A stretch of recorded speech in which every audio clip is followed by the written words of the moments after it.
Hello! Ito pong muli si Nanette ng Net Cooking. Ngayong araw na ito ay magluluto po tayo ng adobong sitaw. Isa sa mga favorite ko. At ito po ang ating mga kailangan. So meron po tayo ditong sitaw. So pinagputol-putol na natin. Then gagamit din tayo dito ng garlic, onion. Then ang pansahog natin, pork. Then, gagamit din tayo ng ground black pepper, salt. Then, soy sauce, vinegar. Then, gagamit din po tayo dito ng water, then cooking oil. Okay, napakadali lang pong gawin ito at lutuin. So, umpisa na po natin. Then, ngayon, ang una po nating gagawin, so dito sa isang lutuan o kawali, ilalagay po natin itong ating pork. Then, ito po, lalagyan natin ng salt.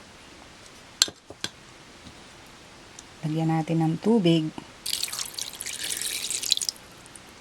Okay, lulutuin po natin ito hanggang sa matuyo yung tubig niya at lumambot yung pork. Lagyan po natin ng cover para madali siyang maluto. Okay, maghihintay na lang po tayo. Then ngayon po, i-check natin itong ating nilulutong pork. Okay, natuyo na yung liquid. Then, ang gawin po natin, i-prito pa natin ng konti itong pork. So, lumabas na rin yung oil ng pork.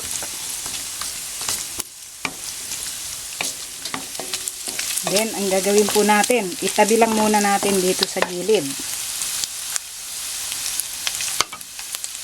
Then, ilagay po natin itong garlic.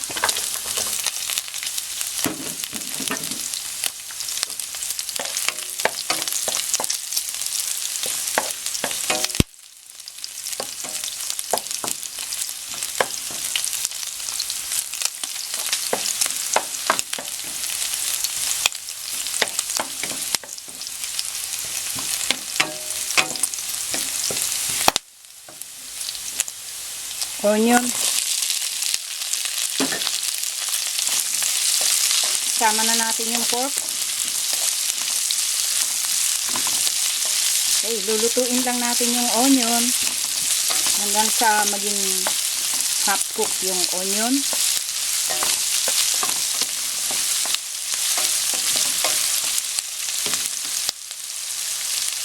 Then dito po, ilalagay na natin yung sitaw.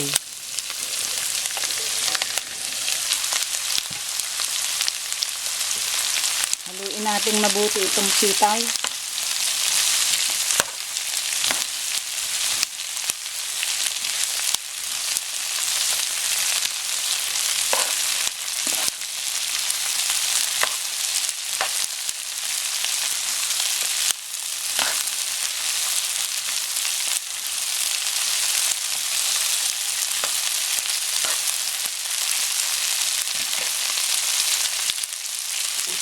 Then, itong brown black pepper. Lagyan po natin ng soy sauce.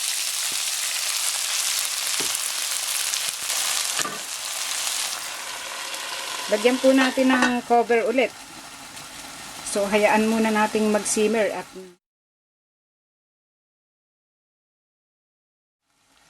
pabayaan lang natin dito ng few seconds. Then, pagkaraan po ng 30 seconds, check natin.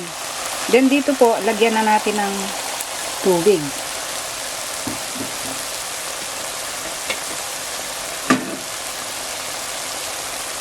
So, huwag natin masyadong dadamihan yung tubig nito.